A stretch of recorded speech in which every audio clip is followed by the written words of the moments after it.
Kalau sakit ben, loba tenghai pu ahihi, ma bang thom ni cina ahihi, asal ben enermu bihi.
Tinapa na aku na estasian kupirakan mana?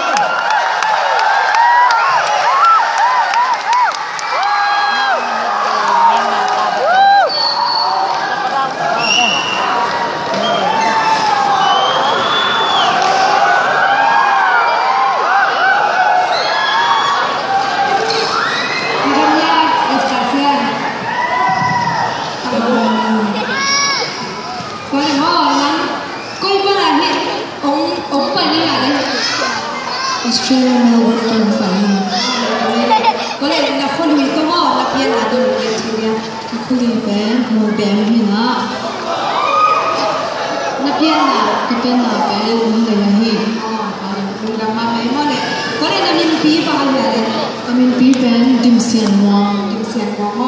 có lẽ hiện đang giàu như thế rồi cái người họ hiện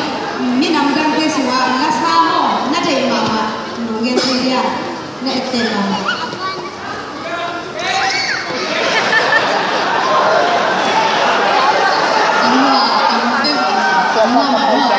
tama mai na avek pia de asiam na zong atom te ki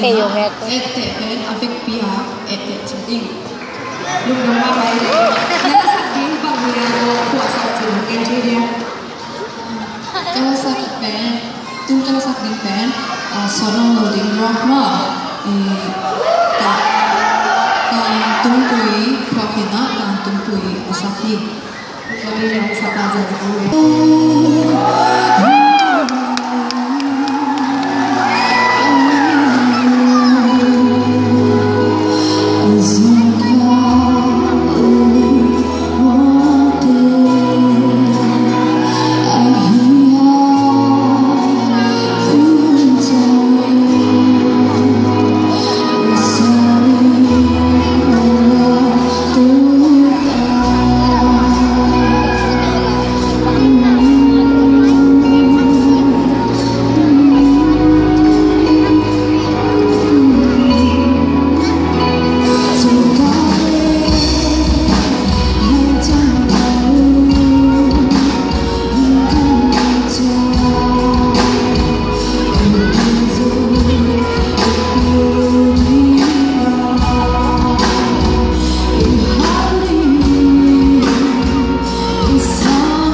in maya security de kia na